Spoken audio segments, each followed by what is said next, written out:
So I have sort of 4 and kind of 2 musical moments. Separating them into... It'll make sense in a minute.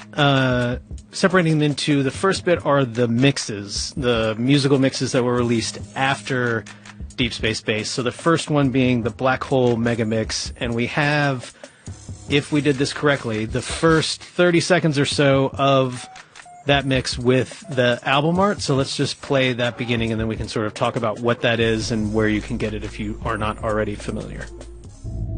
Uploading Toonami Black Hole Megamix 2K3 now. The fate of the whole world is in my hands. You foolish man. I am a Jito Ryo master. Allow me to reunite you with your ancestors.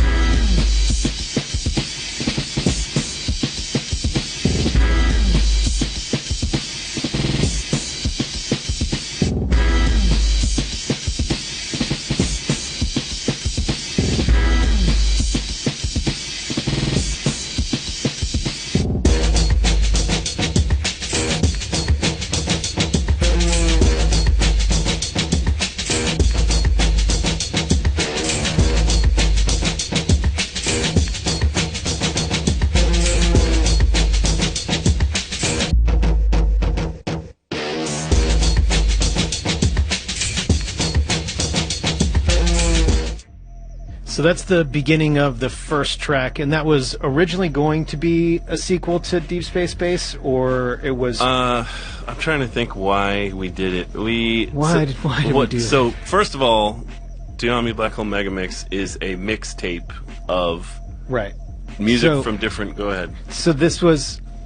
I'll tell you why I like it, and then Jason can explain what it actually is, because he was the one who was behind both of these. But I like the fact that it was a mixtape drop from a children's television network, and not really anyone else would do that or have fans who would care about that. Yeah. And I think that there is a big difference between people who are willing to go out and physically buy a CD and people who enjoy the music and enjoy having it be part of their lives. And I think hearing this mix, and then we can talk about the subsequent mix later on that was part of the Tumblr promotion, I think it's just, there's not too many just gifts you give fans as in terms of television, and I think that the idea of doing this and the way that it was rolled out, and this lives on Digital Arsenal, and we'll put the links up on our Facebook page after this broadcast so you can check it out if you have not. But this is a 21-ish track mixtape of beats current at that time. Now they're obviously old, and also older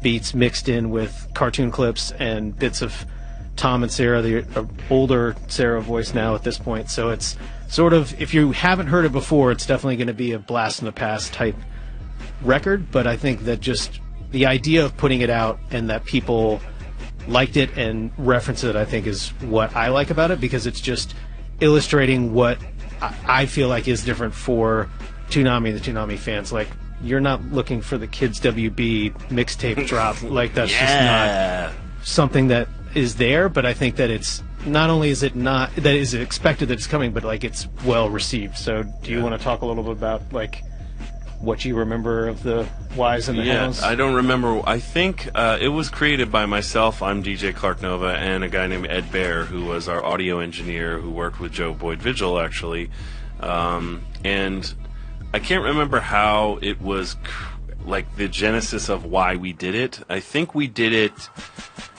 I don't know that, it was for a promotion. That's right. We were going to do a promotional thing. It was like for Comic-Con it was a marketing thing. And the marketing department said, we can give you a little bit of money. And we said, oh, well, cool. Well, they're giving away T-shirts. And we thought, well, what would be cool is if we mass produce some cheap CDs and give people like a mix, And whatever happened, the promotion fell through. But we had already spent the money on the mix. So I'll never forget, we had a meeting with a bunch of Cartoon Network executives, and Sean made me produce 15 CDs of the Black Hole Megamix, and we gave them to all the executives, which is like, we might as well have, no offense to any of these executives, we might as well have thrown it in the trash, because they were all like, cool, yeah, hey, this is great. And, I knew that it was like, why are we doing this? So we had nowhere to put it, even though, you know, we had taken like months to make this thing. We had outtakes from Peter Cullen, from Steve Bloom, from Sarah, from promos, from shows, all kinds of stuff mixed in with all the, you know, that first song was the P Brothers that you played, and the P Brothers they're great. Look them up if you haven't heard of them. We use their music all the time for years. And so I had been great about archiving our promos even back then. This is a long time ago. Yeah, which to this day is the only way we find out most of the things we've aired. That and YouTube are our sources. Are really 100% of the, did we do this? But I reached out to them and said, hey, if I just decided to leak it. I was like, I'm just going to, you know, I didn't tell anybody in our legal department, and I just was like, I'm going to leak this. So we owned all the music anyway. So I went back and just emailed them and said, hey, would you guys want to host this? And they were like, hell yeah.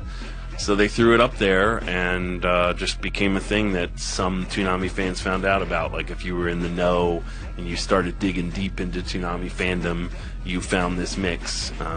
So that's kind of how it was created and how it got to where it is. And I still have people hit me up and say, man, DJ Clarknova, I love your music. And I always have to be like, yeah, I just mixed it. I'm just the DJ. That's why the name DJ's in there. I didn't make any of those beats. Like, people think I literally made that music. Like, I've seen people tell me my favorite musician is DJ Clarknova, and I'm like, well, I appreciate that, but thank you very much. I am not a musician.